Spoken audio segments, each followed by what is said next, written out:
Hey folks, well, is this thing on? I feel like I haven't been here for so long. Is it working? Can you hear me? Testing, testing. Welcome back to a new episode of Common Sense Podcast. It's been so long. I feel weird. I've had so much to say and I haven't had the platform to say it. And here we are. We're back now. We took a bit of a break after that wonderful conversation with Calvin Robinson. If you haven't seen it yet, what are you waiting for? Go back in time, go listen to it, go watch it on YouTube if that's where you get your podcast, because it was great. And it really embodied, I think, the point of this podcast, which is to meet really interesting people and to talk about controversial issues. We don't shy away from controversy here. We want to talk about the conversations or the issues, that you don't talk about on other platforms. So, thank you for joining us. If you are a returning listener, a returning watcher, I really appreciate you being part of this. Since you last joined us for Common Sense Podcast, we've crossed 1,000 subscribers on YouTube. Get in. Pardon me, just had to burp there. That's my celebratory burp. And that's thanks to you guys who listen, who watch. So I'm going to encourage you again, if you haven't done so yet, subscribe, hit the notification bell on YouTube. But if you're listening on Apple Podcast, then also leave a review, 5 stars, 4 stars, however you feel. Let us know, because we are on a journey to get better. I'm pumped for a number of different reasons. One, the whole team is leveling up, so we got lots of interesting content coming out of Common Sense. And 2, we've got a cracker selection of guests coming up. Today, we're going to be speaking to a political editor at, is she a culture editor? I think she goes between the both. Sithokozile from Common Sense, because we're going to be talking about something that I found really interesting. Now, I don't really like audiobooks. I think it's a bit odd. But I listened to audio reading recently, which kind of almost revitalized my love for the medium. And it was probably less because of the audio-ness of it and because of the text and who wrote it. Because Chimamanda Ngozi Adichie wrote an essay, a blistering essay, I might say, about this age of social media we live in, Nigeria, young creatives. She, of course, spoke about trans issues, and it caused a massive stir. Like on Twitter, lots of people quote tweeting, disagreeing with her, misrepresenting her. Some people agreeing with her. Lots of different thoughts on it. So, true to the point of this podcast, I thought, well, let's run into this burning building. Let's not shy away from things. So let's bring on Sithokozile, who I know has lots of thoughts, opinions, ideas about this very topic. It's something she's passionate about. She's well researched in. So I thought, let's bring her on, and so we can talk about what's really going on with this essay. Of course, we'll give some context, but let's just meet Sithokozile first. So, hey, sister, how are you? Hey, how are you? Good. I'm good. Yeah, How are you doing? Yeah, I'm good, thank you. And how have you been doing this last few weeks on social media? This dystopian world that Chimamanda doesn't seem to like. To be fair, I've been fine. I think it's interesting because I think this is the first kind of big social media conversation I've seen in a while, so that's been interesting. But apart from that, I think it's pretty much the Euros that filling my timeline. Are you a football fan? No. Okay, so you're just kind of like, you're just scrolling with disdain, like, oh gosh, here we go. Yeah, waiting for Love Island. We actually had Chris on the podcast. Did you recognize him? Because he was on the first season of Love Island. This is Chris Willix, I think is his name. Oh no, I didn't start watching until I think the second season. Is it second or third? Yeah, I think, I'm not one of those that can claim I've been there since the beginning. But I don't get it, because it's fake. It's not real. Oh my gosh. Just live a little. I mean, like, there are very few British cultural events that we can actually all engage in that aren't political and heavy. So I think it's quite political from what I've seen. Oh gosh. Politics is everywhere. It's late. Just let us have Love Island, and please. Anyone who's going to come with anything pieces, can you save them for something more serious. I saw so many things. I saw it in the last season. People kind of, writing think pieces about the kind of race relations. And I thought, isn't this meant to be something you just kind of watch and it's just like a binge kind of, a foolish watch and something you don't really kind of have to think too much about. Kind of like Brooklyn Nine-Nine, Yeah, I mean, I haven't watched that show, but yeah, from what I've seen of it, I think it's a similar sort of principle. I mean, granted, like if you're an islander or someone who relates to the experience, like write whatever you want and you're free to express whatever, but at the same time, like it's literally like hot people in the middle of a villa in Spain. Like I don't think any of us can take it too seriously. Yeah, and we shouldn't probably. Well, before we get into the issue at hand, why don't you tell us a bit about yourself for folks who maybe don't know you and are thinking, what does she do? Who is she? Why don't you just tell us a bit about you? Oh gosh, I hate that question. I feel like everyone that is like in the early 20s hates that question. But I am obviously a political editor at Common Sense, who kind of dabbles in culture, like Mike said, and then I also am a master's student at LSE, currently working on my dissertation at the moment. So I'm having the time of my life. So this is a scheduled break from your dissertation, then, is it? The break has probably been a bit too long now. I think I'm like probably supposed to be working right now. I don't think I'm supposed to be on a break, so I don't think I can call it scheduled, but I'm breaking nonetheless, I guess. Out of curiosity, what is your dissertation about? I love how that question assumes that I know. But I think my dissertation is going to be about the work African American literary ambassadors like James Baldwin have done that correlates with a lot of the colonial independence movement that kind of brings about the activists and stuff that we see today. So it's kind of looking at how past affects present and how past is prologue within the independence activist Black Lives Matter movement kind of space. So that's where it's kind of heading at the moment, but we've got a couple months, so it might take. This could change. You might write about Love Island in the end. You might go, you know what? Let's talk about the power dynamics and well, listen. I think you're great to have on, and I just want to let listeners know, like, it's such an important discussion and debate. I think that this kind of article or essay allowed for and created. We've already had lots of spirited debates. It's probably the best way to put it outside of this conversation now, that I thought, it's best to bring this, and there's value in this. So I would say listen attentively, and whether you're on your way to work or you're just kind of like cleaning up the house, this is something I think that will make you think, and that's the whole point of this podcast. So we should get into it. Probably best we set the scene first, because it's a long essay. We spoke about it before. If you're going to listen to someone read it out, as I did, it took something like 20 something minutes, I believe, which isn't long, but I guess in this age of 5 seconds, TikTok, give it to me quick, it's probably not the kind of content you could fit into TikTok, right? It's going to take I would say that is long. Would you say 20-minute read is long? I think it is, because it's not a piece of literature. And it's not a piece of work. Oh, yes, it is.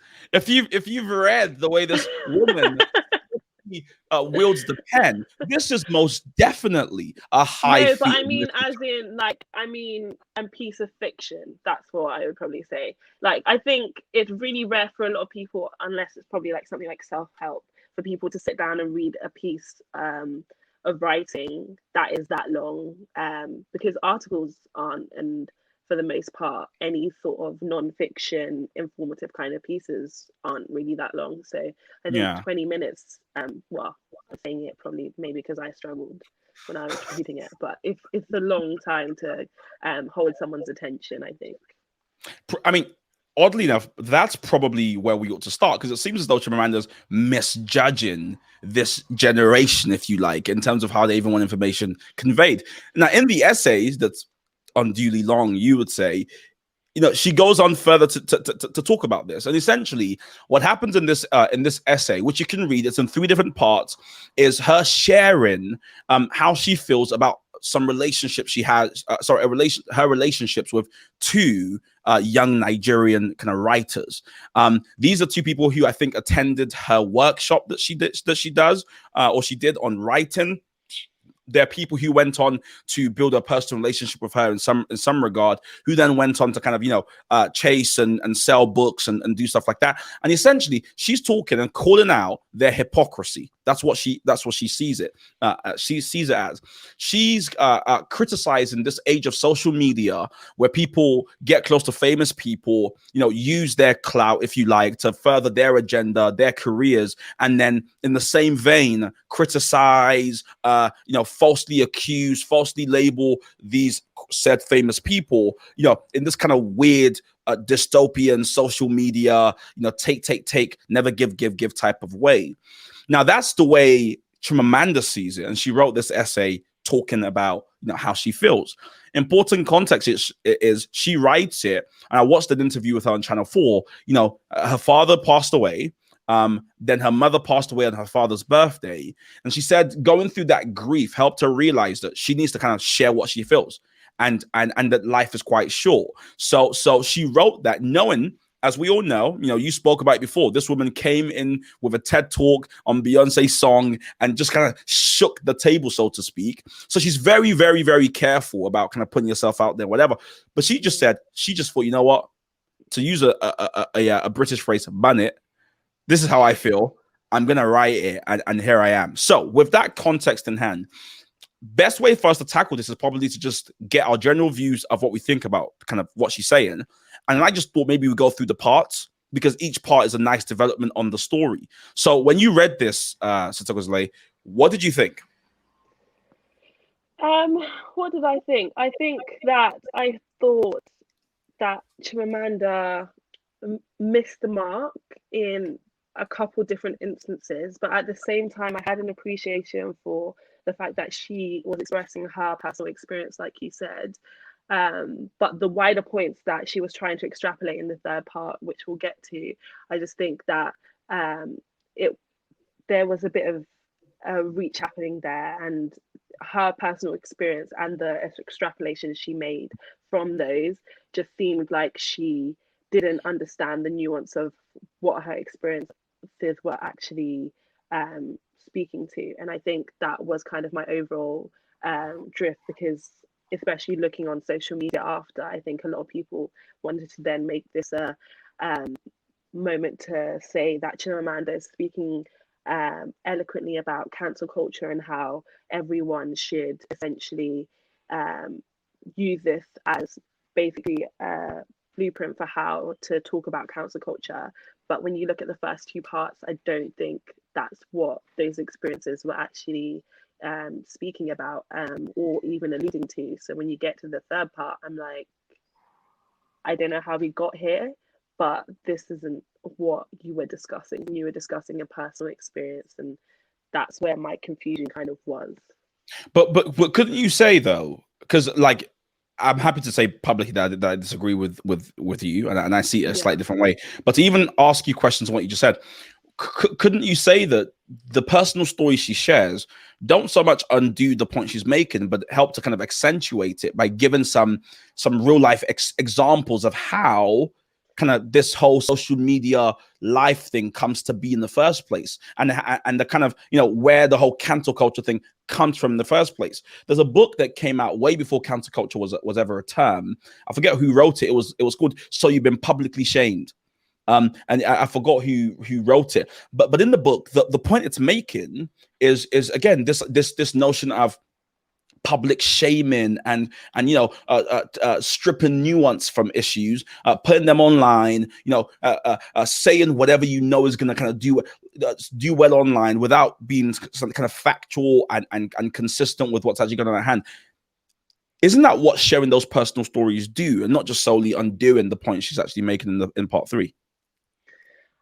Well, I can appreciate that to a certain extent, because obviously, like, if those are the conclusions she reached, and if that is what she got from those experiences, that is fine.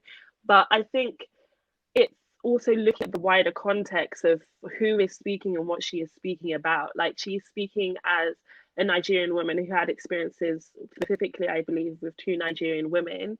And this, if one of those women is part of the LGBTQ plus community at a time where we are in Pride Month, and currently at this moment in time, Nigeria has banned Twitter. So I wouldn't have had an issue with her speaking about her personal experiences right in this moment, but the conclusion she's trying to reach in this moment feel very oppressive in a time where a voice of her status could have been used to speak about the more pressing and more essentially more threatening issues of the time. Like, that's what I'm saying. Like, the fact that she is now being used as the voice for something that isn't necessarily a productive conversation is what I think is my issue. I guess probably some folks listening may say, well, hold on.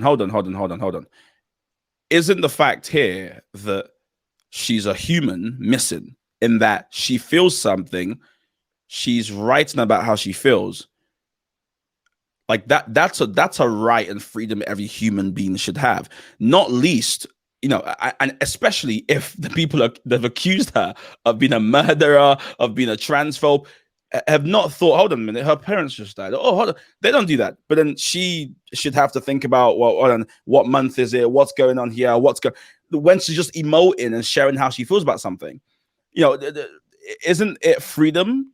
Isn't that what we're fighting for? That everyone should kind of be equal in that way, to say that here's how I feel, I want to write about it. And on the point of productive conversations, well, doesn't that then depend on who you're with, i.e. the echo chamber you live in? So if you're in one echo chamber, you go, this has led to wonderful conversations about how we need to be more patient and give people a chance to change. You could probably say, actually, no, this has been quite beneficial. What would you say to those things before we kind of dive into the essay and maybe tease out more the point? Like, my question would just initially be like, okay, who do you think she was speaking to in this piece? I think she's talking I don't think she's writing to the women. I think she's or to the writers that she's. I think she's writing generally to everybody.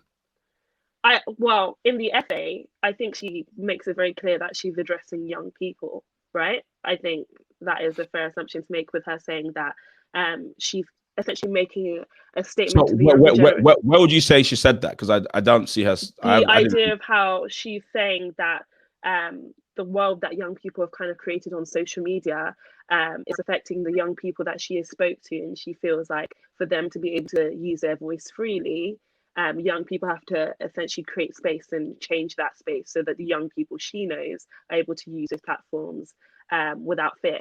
I think that's kind of where she ends up with in the end of the essay, saying that's what we're trying to create, right? I don't quite see that way, but what her positive aim of that is. I think that's where she wants us to kind of essentially make the spaces more productive and healthy for young people to birth new ideas. She said currently the young people's ability to have good conversations and be imaginative and what would another kind of to be revolutionary is being stifled by them not being able to develop individual opinions. I think that's what she said her aim is. And if that is her aim, and if we take her at her word, how I'm calling this essay unproductive, because how does this essay push forward that aim? How does this essay push forward that agenda when she's essentially attacking young people in general, as well as the two specific people that she is attacking in this essay throughout? I just think that it's unproductive to come to this conversation mostly attacking people if your aim is for them to feel comfortable, to widen the space to alternative viewpoints. So that's why I'm like, I don't think it's I have a question for you then. Piece. I have a question for you then, because I find they'll use the word attacking quite interesting, because reading that essay, I struggle to see any part of that I could call an attack. If anything, I might say a criticism. But for me, what would the difference between an attack and a criticism be? Because part of growing up as a child was my mum like telling me some harsh truths, like, Mike, your breath smells. Like supposedly that's an attack. And you go, No, she's telling me something, something I need to do to change, so to speak, because she thinks that that's the truth, right? And when you read the last part of her essay, and she says, that she sees a generation of young people who are kind of like, they have a hunger to take, but never give. And she's saying that, young people right now are kind of terrified of getting things wrong on social media. And by doing that, they're robbing themselves of but how would you say that's an attack? I mean, because language matters, and I agree. She has consciously labeled the status of the social media community as a liberal orthodoxy, and understanding those words fully is to know that that is a rigid structure in which ideas, it has a very visual, I think, picture that comes to mind when you think of an orthodoxy. And she speaks to how they are essentially coming with pitchforks of weaponizing words like weaponize. Um, and what was the other one? I can't remember the other word. Talk about violence. Yeah, so she uses war. She literally uses like war imagery, and she kind of makes it seem, from what I'm reading, at like not even in a bad way, that this is kind of a war against the forces and the orthodoxy that is inhibiting the freedom of ideas and the freedom of young people expressing themselves. So if she's made it a space, and she's kind of described it as a space that is essentially an orthodoxy or a structure in which it's inhibiting other ideas, her, by making this piece, is essentially attacking that very structure and attacking the kind of force she believes is inhibiting other people from speaking as freely as she feels that she is doing in this piece. Yeah. I so take that's your what point. I mean by attack. But I know, like, obviously it seems like a kind of like, oh, violent, that was the other word she said, violent word to use. But I think attack isn't necessary. I think attack fits in well with the other imagery that she's used in her piece. I don't think so. Because put it this way, attack, we know, has some emotional content that this folks piece is can very emotional. Folks can dial up as much as they want to, whereas a critique, is different. So when we're talking about social media, because you can say she attacked the people that spoke ill about her, which I wouldn't say so, because again, I would say if you weigh up what they're perceived to have done versus what she just said, they are night and day, right? Calling someone a murderer and saying this person has has nefarious intentions are two different things. But the reason why, again, I think I picked up on the attack word, so to speak. I don't want us to get kind of ridiculously kind of too forensic and semantic here. Yeah. But the reason why it is important is because I do think attack also suggests and kind of almost suggest, I would say, that there's this kind of calculated, kind of very violent and very kind of almost what's the word I'm looking for? Capricious kind of desire in her, where that's not how reading this whole essay, which I read from top to bottom, I don't think that jumps out. If anything, this strikes me as a carefully considered, extremely articulate way of saying, we're getting like this social media thing. Like, if we're not careful with it, it's really going to affect us moving forward. Like, if we don't get a handle on this thing now, you're gonna see more and more individuals, more and more like young writers, more and more people, quite frankly, the best way to describe it is wanting this prize, but not understanding at what cost or what it's going to cost them. And so let's start then and go into some of the parts in a bit more detail, because for me, it's where I think would kind of elevate our conversation even more. So in part one, and it's in 3 parts, she speaks about a workshop that she had, and a woman that I don't know if it's a woman, actually. I should just say a writer that she welcomed into her life after this workshop. She says she found this woman brilliant. She found this woman a wonderful writer, but she also said that she'd always been quite kind of weary of working with young Nigerians because of the experiences she had in the past, right? This writer goes on to kind of build a close relationship with Chimamanda. Chimamanda advises her, helps her out, so on and so forth. This writer then goes on to kind of make lots of kind of public attacks, she would say, on Chimamanda's views on trans issues, saying and calling her kind of all sorts of different names. Chimamanda says she ignores it for a while, doesn't do anything about it, and that this person, after a while, actually starts then messaging Chimamanda to try to kind of rebuild a relationship, as it were. Chimamanda says, not interested in building a relationship with you, ignores most of the replies. What then happens is this person, after a while, then goes back online and says, starts to critique Chimamanda again, saying, this person is maybe trying to, is being cold, trying to ruin my career, quote unquote, because I refuse to kiss her ring. I don't want to kiss her ring. And Chimamanda says, no, that's not what happened. The case is simple. You got close to a famous person. You tried to use their name and relationship with them to get big. You then criticize them online. They don't want to be friends with you anymore. And now, because of the kind of cold shoulder, you're emoting and doing all sorts of things online. Would you say that's a fair characterization of part one?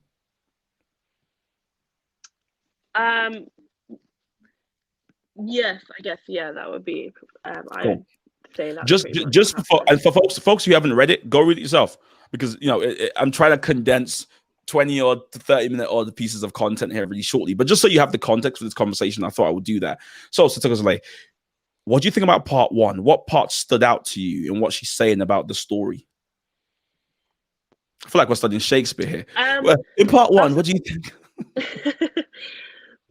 That's the thing, like I will reiterate that I feel like she has the right to express and that she had these negative experiences, and I think that a lot of what she said in part one is valid in regards to she feels like she extended herself to this woman and other Nigerian women, and she hasn't found that they have been grateful for the opportunities she has afforded them. However, starting a piece with essentially saying, this is a direct quote from her, after the workshop, I welcomed her into my life, and I rarely do this because my past experiences with young Nigerians left me wary of people who are calculating and insincere and want to use me as an opportunity.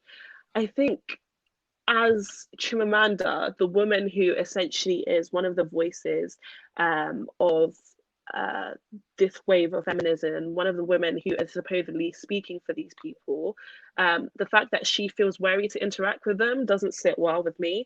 I think, obviously, I can appreciate she had had negative experiences, but to hold the space that she does and to have that kind of relationship with Nigerian women, I'd say Nigerian women in particular, even though she didn't specify gender, I think that is really unfortunate and something that I think I took away from the piece, which I haven't really heard in a lot of the wider conversations.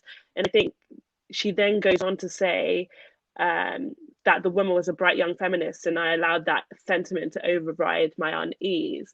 And it's just kind of this feeling that she is begrudgingly helping the next generation. She's begrudgingly enabling them to benefit from her, even though for the most part she feels unease when she is doing so, and she is wary of interacting with them. And I think to be the woman who essentially is someone who has benefited from young women looking up to her as essentially a feminist icon, and someone who is part of the liberation of women in this time, specifically Black women, specifically part of the transnational feminist movement that includes African women, then I think these kind of sentiments are worrying for someone who holds that kind of space, who has been given that kind of platform. Yeah. So I get you. But I would know, if we're going to be very specific, she says, welcome into my life. That's different from engaging and helping people. And so one speaks, and if you think about what she says in her essay, she didn't help this woman. She welcomed this writer into her life. She said personal pictures, personal, she invited into her Lagos home. She literally took this person and insulated them, brought them into the house. I would hate to think we have an expectation for her to do that with just young people everywhere. She said she felt uneasy about welcoming this person into her life. I didn't read that she said that I feel uneasy about helping, because because the whole point of doing the workshop in the first place is to help young Nigerians. She probably does hundreds of workshops. She probably engages with hundreds of young people. But rightly so, as a famous person, she's worried and careful about who she welcomes into her life. Why would that be worrying? Shouldn't that be something we celebrate? Because most famous people, it's the very same story. You never know who's coming to you because they genuinely, want to be your friend, or who's coming to you as part of their come up. And if you welcome them into your life and you let your guards down, especially if you had bad experiences in the past, how could we read that as kind of worrying or sad? I think that I can appreciate the extent she went to of welcoming that woman into her life was probably more than I would expect as someone who sees her, someone that is a part of this movement, as someone that, as an African Black woman, I look up to. I think, obviously, to that extent, I don't think that's an expectation we should have of her. But at the same time, the fact that she said even before she welcomed her into her life, she has an unease about dealing with and interacting with young Nigerians it's worrying. I don't get how that wouldn't be, if that is who she is essentially speaking for when she's given a lot of these platforms. Like, if you're an unease at speaking and interacting and engaging with these people, like, how do you then feel comfortable speaking on their behalf? Like, that's where the wider point is. Like, granted, if she went further with that unease to invite that person into her life, I can obviously have some, I can have a certain level of appreciation for the fact that she would be disappointed if that person, with the way that person has treated her. But at the same time, this started with her already being uncomfortable with engaging with the community in which she speaks for. And I think that is worrying. Yeah, I take your point. I only bring it up because I didn't read in the essay that she felt uncomfortable engaging, and that might be something I've missed out. But I just searched the document again and didn't see that, because for me, I think what's quite clear to me in this essay is her desire. Like, she's very careful. I mean, she even said in the essay at some stage that she spends a lot of time before she releases stuff publicly, because she wants to be very accurate and careful about what she's saying. And I take your point, and still, which is that if you're going to speak to about a community, you ought to have proximity to that community, right? You ought to actually be immersed and be part of it. I do think one thing she said in that first essay first part that struck me is the fact that we forget the humanity of famous people. Right? If I quote her, she says, "I cannot make much of the hostility of strangers who do not know me. Fame taints our view of the humanity of famous people." But the truth is that famous people remain irretrievably, I think she says, human. And so to forget, or to kind of almost, ignore the fact that here's a human woman who's writing about betrayal, for me, is something people often do. They go, "Oh, she should be mentoring young people," or "she should be," and I'm like, what do you mean should be? She gets to do what she wants to do. And in this first part of the essay, she's wronged. Like, imagine somebody going out, after you've invited them to your life, just attacking you because it's the cool thing to do. Whatever. You can't then be and people go, "Oh, she sent them the email twice. Chimamanda didn't respond to the email." Yeah, wait, like, am I a robot? Am I a piece of wood? Like, if someone offends me, why then should I bend over backwards to help nourish their career? Like, that she's a human being with emotions. Yeah, I think we can appreciate that to a certain extent, but I think even characterizing Chimamanda as a celebrity is, to a certain kind of level, it's intellectually dishonest, because this isn't a woman that is famous for being a reality TV star, or even an actor, a singer, or performer of any kind.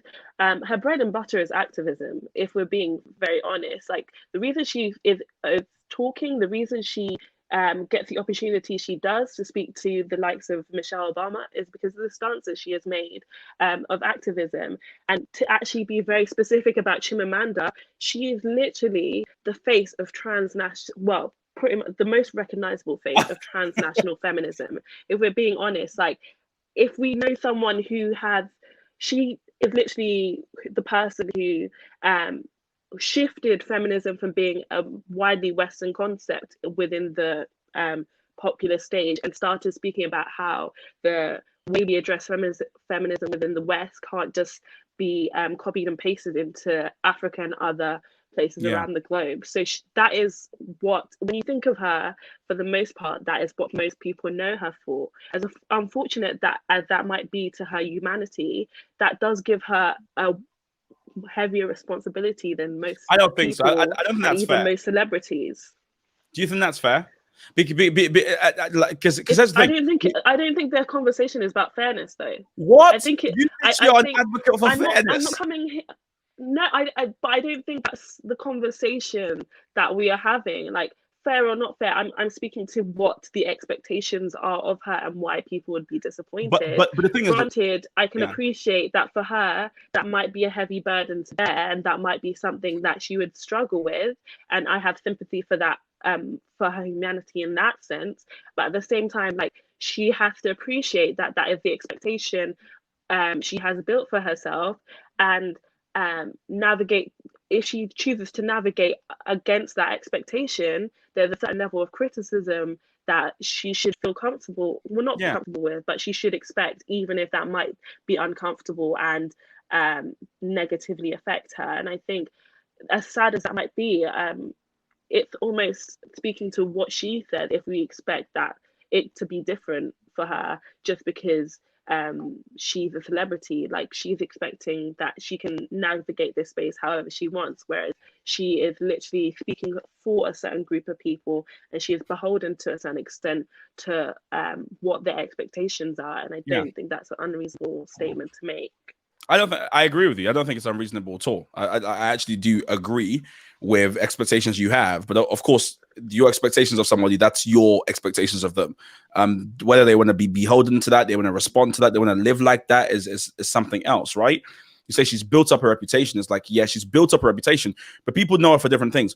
I actually don't principally think about her as an activist. I think about her principally as a writer, way more than I think about her as an activist. I think about the novels she's written that's been turned into films. I think about I think about her as a novelist first and foremost, right? She's a very, very eloquent speaker, so I see her more as that. Some people know her, yeah, you're right, as an activist because of the introduction to the Welsh she had on with Beyonce's song, is it Who Run the World? Right? That's a problem. But when I think about Mike, ordinary... Go ahead. Sorry, no, go ahead. I was just going to say, Mike, if we're being completely sincere about our perspectives, you are a Nigerian man, and I think that nuance you have of her, unbelievable. The nuance you have of her is as great as it is that you are familiar with her because of her work. I think it would be I don't think it's correct to characterize that's how most people are aware of her. I'm not saying most. No, that's what I'm saying, but I mean as in the stance that for the most part, even if we put it in our own in TCS's own group chat, I think her familiarity is more so with, for example, the Beyonce song that you spoke of, and her being soon with the likes of Michelle Obama, or her speaking on these sorts of issues. So I think as much as I appreciate her for Americana, Half a Yellow Sun, and the pieces of literature she has produced, for the most part, within the popular culture, that is not what her role or her primary identity is. Yeah, I think we would go around in circles because no one can say what her primary identity is. Ultimately, people see her how they see her. I think we can make educated kind of speculations, as it were, into this is how I think most people see her, and we can go back and forth on that. And maybe because I am a man and I engage with her on a different level, that affects how I see her. But my point is, we don't know. Is what I'm trying to say. Unless we did a poll. I know Pew Research always do those massive polls where they'll poll like the whole world and be like, "What do you think about Chimamanda?" But I also think it's a sub point, because the main point of that part one essay is that There's someone perpetuating falsehoods about her, and she basically corrects it. Here's what she says. She says, there isn't more to the story. It's a simple story. You got close to a famous person. You publicly insulted the famous person to aggrandize yourself. The famous person cut you off. You sent emails and texts that were ignored. You then decided to go onto social media to peddle falsehoods. It's obscene to tell people or the world that you refuse to kiss a ring when in fact there is no ring at all. That seems to be her point that she's trying to make here, is that she was quote unquote betrayed, and she didn't want to engage with the person who betrayed her. And folks, for some reason, think, that's a problem. And it's like, well, it's not. If someone's lying about me, irrespective of whether I'm a celebrity or I'm a feminist or not, if I don't want to then engage with you, that just can't be seen as a problem. In part 2, which I want to get your thoughts on, I know you have strong views about that. She speaks about this woman or this writer, I don't know if they're women, I need to be careful, who goes on to actually use the Chimamanda's name to solicit a visa to sell books, whilst calling her a murderer online. I mean, what do you say to that story as Chimamanda tells it? That's the thing. As Chimamanda tells it, that is a horrific experience that she has endured, and I have sympathy for the fact that someone is willing to villainize her on the public forum, but at the same time benefit from their proximity to her. Like, I don't think you can find many people that would disagree with that. However, the fact that the nuance of the issues of which she is addressing in this piece are also around the issues of the LGBTQ community. And I just think that there is a part of this piece and a part of what she's saying here that discounts the fact that people who have strong views or are part of that community might have a visceral reaction to what she has said, and therefore label her in a specific type of way, but also realize that their proximity to her or their proximity to people like Chimamanda is the only way that they can actually navigate this space and be able to gain success. So I think there's that nuance there that she doesn't have an appreciation for, which she kind of like overlooks. And it's also the fact that when she's addressing this woman and her book, she essentially said that even though she hasn't been able to fully finish reading it, she found that the writing was beautiful, but the story false-hearted and burdened by bathos. And I just think that for her to have made this assumption, having not fully read the piece, and then to say that about the woman's piece is something, it just feels very, I don't know how to fully characterize it, but it doesn't sit well for her to be speaking like this about a piece that she hasn't read, and also a piece that she supposedly was supportive of until someone called her a murderer. So it just seems like, I don't know, I didn't really understand that. Maybe I'm contextualizing within the third part, but I didn't really understand the full point she was trying to make here, outside of the fact that this was a very harrowing human experience that happened to her. But at the same time, there's her story, the other person's story, and the truth probably lying somewhere in between that. Because she makes it seem as if like this is really cut and dry. I get you. I mean, for my reading of it, it doesn't strike me as, if I look at the kind of golden thread that exists from the part 1 all the way to part 3, for me, it's far more about the world we live in and the circumstances that allow for these kind of things to happen, more than you wronged me, you're a terrible human being, get out of my life. Like, it doesn't read as that. And so if I look at it through the prism of, a social critique, so to speak, I think it's a wider reflection on this idea that you can maintain proximity to someone's name when it's beneficial.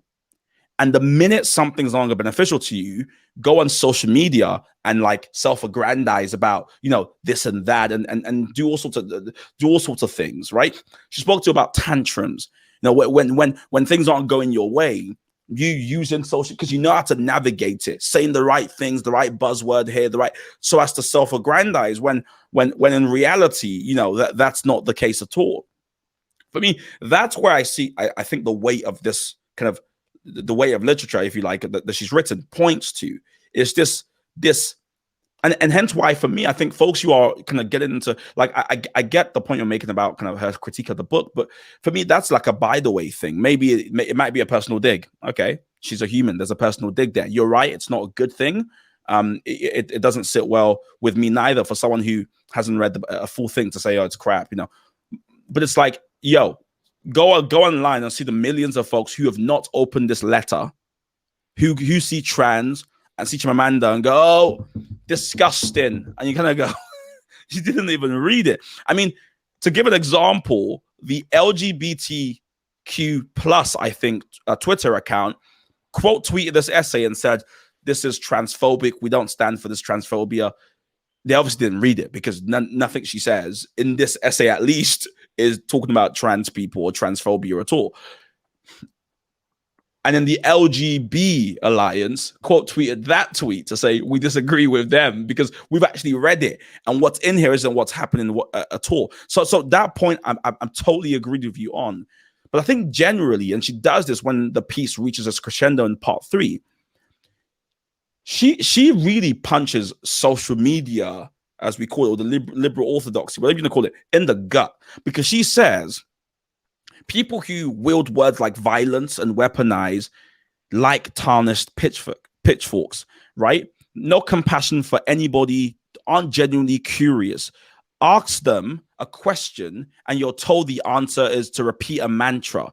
Ask again for clarity and they accuse you of violence. How ironic. Speaking of violence, that is one of those things. One of the things these two who encourage Twitter followers to pick up their machetes and attack me, right? So ultimately, has social media allowed for and exacerbated, if you like, our worst tendencies such that we can now live online, strip people of their humanity, see them solely as avatars, chuck all sorts of abuse at them, incite folks to violence against them, but then accuse folks of violence when they ask you to clarify your worldview, or accuse folks of violence when they say, I disagree with what you think.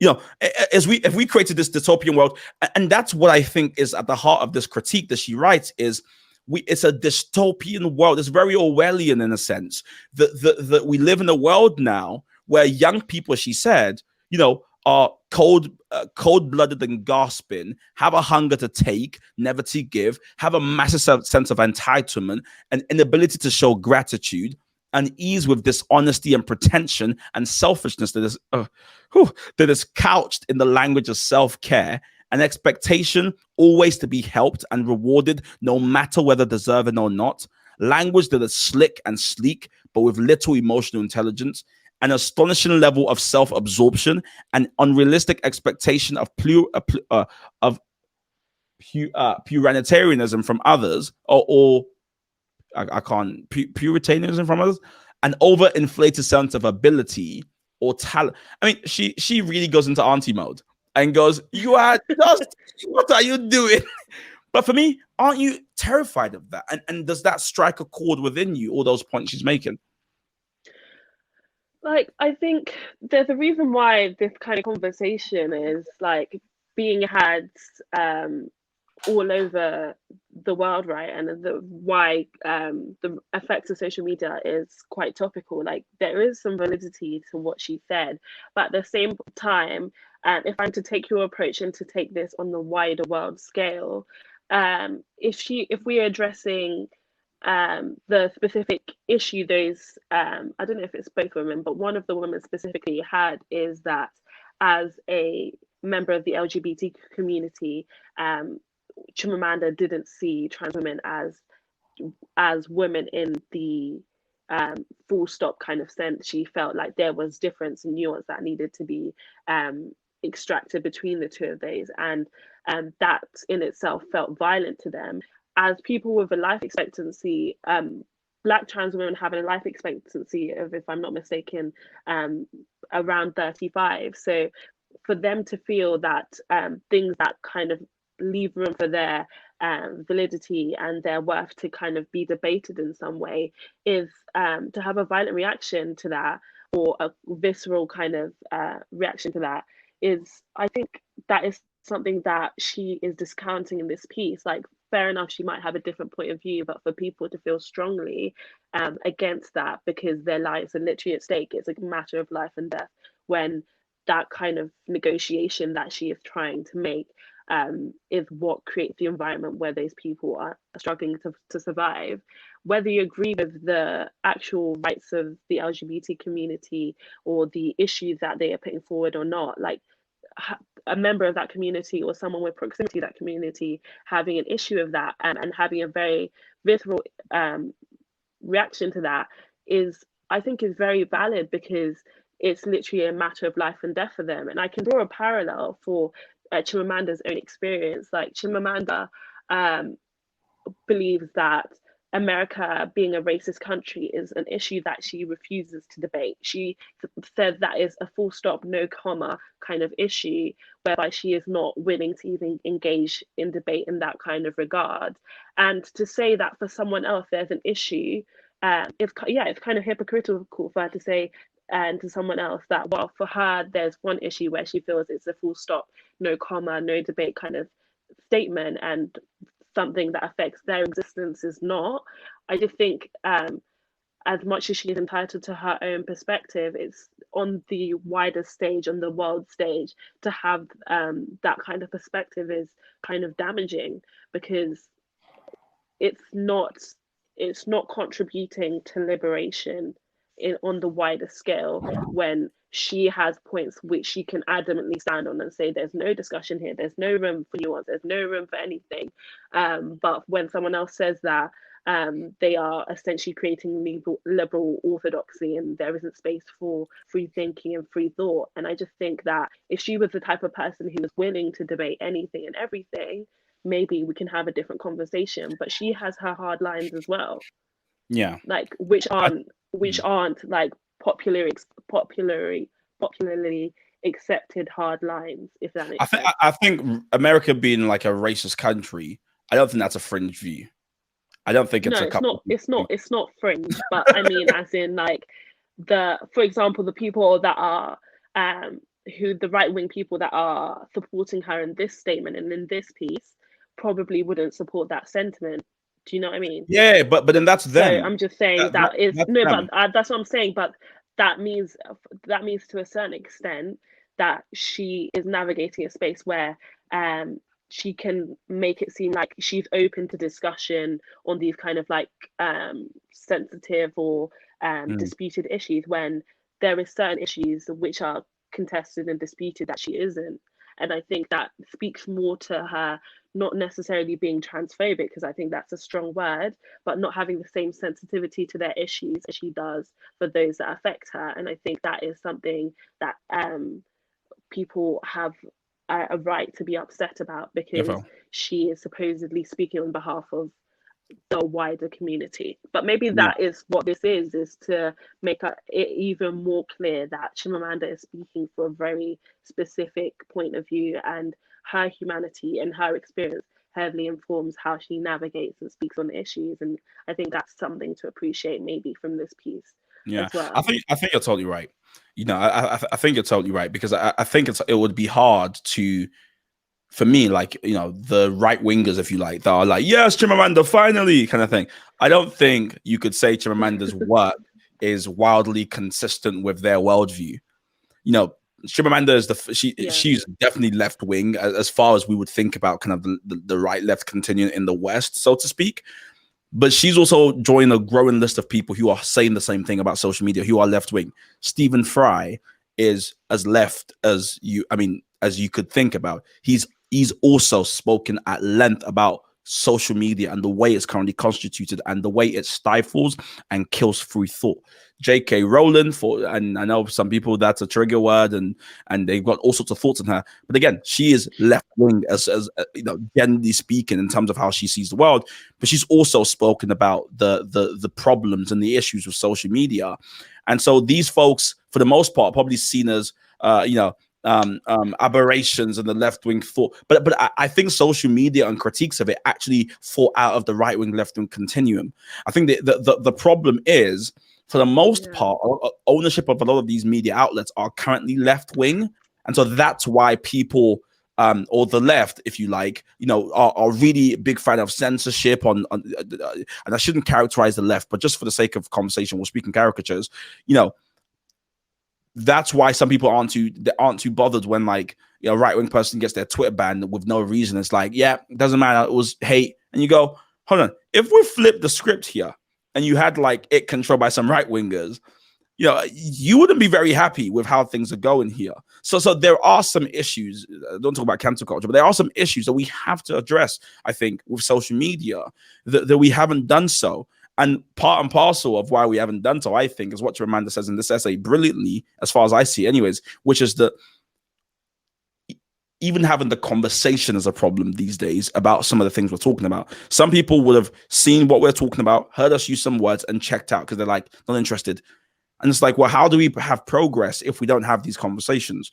Even if they're kind of contentious, surely it's part of advancing the way we think about things. There's things you said today that I go, all right, fair. I see where you're coming from. And vice versa. I hope there are things like that. I go, okay, true. That's kind of the whole point of living, which frustrates me about the world we live in today. The second TEDx talk I did was all about this changing your mind. There was a time where you can just kind of be like, all right, cool. But it's like, now you must hold the same thought forever. And if you change your mind, you've capitulated to the wokies or the right wingers have got you. And it's like, yo. How about I was presented with new information? I thought about it some more, and I have a different worldview. And I'm not just saying some mantras and some slogans and everything's very kind of thin. And I'm, those are my thoughts. Anyways, I'm gonna let you have the last word in this, Sithokozile. So what would you say to our listeners as they go back to work, perhaps, or whatever they've got next? What's the one thing you took away from this essay, perhaps, or even just generally that you want to share with them, for them to consider as we leave? Well, I think the fact that we can have a conversation like this is one benefit of the piece that she wrote. And I think that for Chimamanda, while we can critique this piece, I think there's also a space to hold appreciation for the work that she has done, the work that she continues to do to liberate people. But I think it's also an opportunity to look at how the points that she has raised are valid, and social media in itself cannot exist without there being some sort of regulation that takes place in the future, or some sort of way to open it up as a space for wider dialogue. But at the same time, we should navigate these spaces with an appreciation that, in the very same vein of which the death of George Floyd had kind of ushered in this kind of liberation movement, this movement for Black people in which we are trying to access certain freedoms still that we feel have still been denied to us. We have to appreciation that other people in their liberation are looking for those same kind of things, and they may react viscerally, or they may be navigating this space in a way to try and attain that, even if it might not be it might not be in a way that is the best moral way to do so. And I just think that as much as Chimamanda wants to create space for dialogue, I think she also needs to create space for people to navigate this space, especially young people to navigate this space in an authentic way, and in a way that might not necessarily be a way she feels comfortable with, but in a way that can potentially usher in a change or usher in progress that goes beyond what she has. So I think it is all about, listening to each other and thanks for this opportunity, I guess, because I think this is a part of that wider picture. Here, here, here, here. I couldn't agree more. I think that's a great note to end on, and I would encourage everyone who's listening to subscribe and share this conversation with somebody. Even if you're thinking, I don't know who Chimamanda is, or I'm not that interested in her work, doesn't matter. This conversation is one that affects every single one of us because we are increasingly digital natives, and so we're going to be having more conversations like this. I very much believe this is the beginning of lots of conversations about what freedom of speech looks like online, what regulation looks like online, what line is too far, what's violence, what's not violence, what's weaponizing, what's not weaponizing.